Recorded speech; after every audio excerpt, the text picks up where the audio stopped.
Hey guys, how's it going? I have felt this urge, this need to try to support people, either independent people or at least the nerd stories that aren't coming out from our, big creators like Netflix, Warner Brothers, all that stuff. And I've done that somewhat. I've been really supportive of Ripperverse. I've been supportive of Angel Studios every once in a while. And I want to continue doing that, which is why I'm going to react to this just now drop trailer of the Pendragon cycle. Now, if you don't know what the Pendragon cycle is, it's a it's a fantasy book, but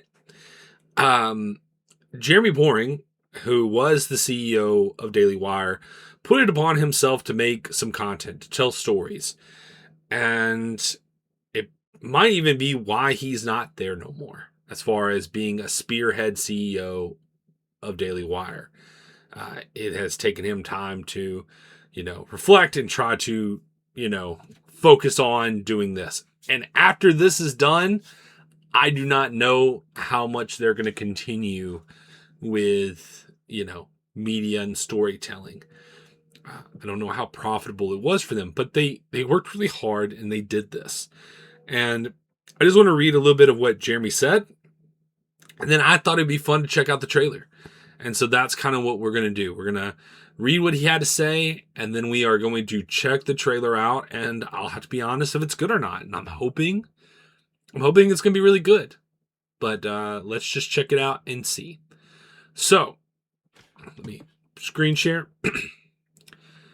As a teenager, Stephen Lawhead's The Pendragon Cycle reshaped my understanding of faith, courage, and purpose. It rejected the shallow, nice Christianity of my youth and revealed a kind of Christian whose faith was forged in the blood and sacrifice, a world where the battle for king and country was inseparable from the battle for Christ and his kingdom.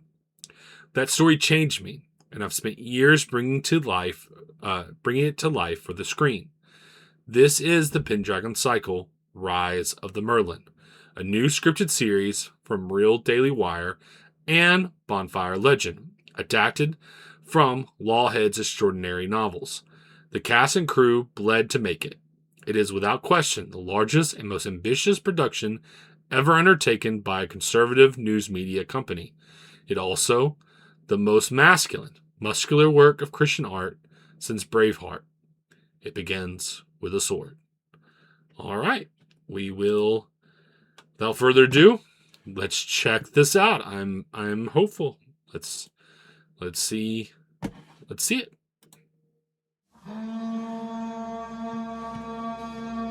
This land is in a welter of confusion.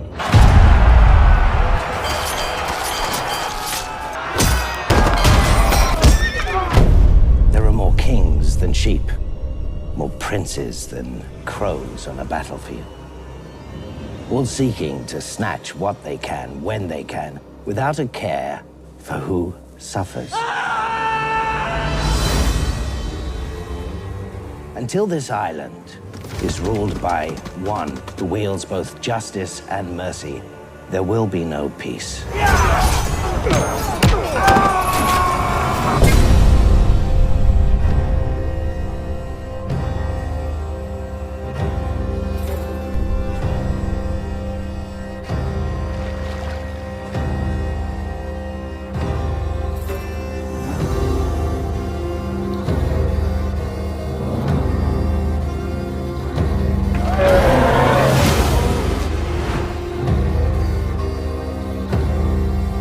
Look at them.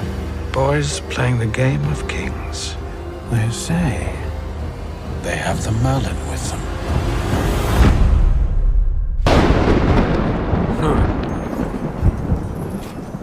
The Merlin died long before you and I were born. I've seen what you can do.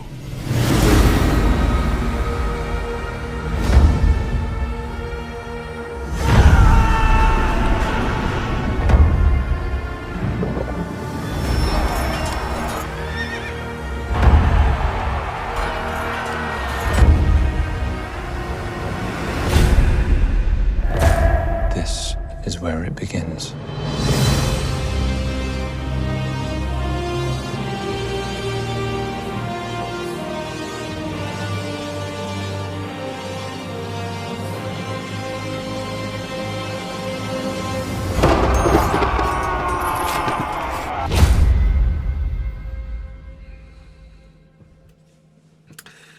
Okay, I mean, it looks way better than Witcher.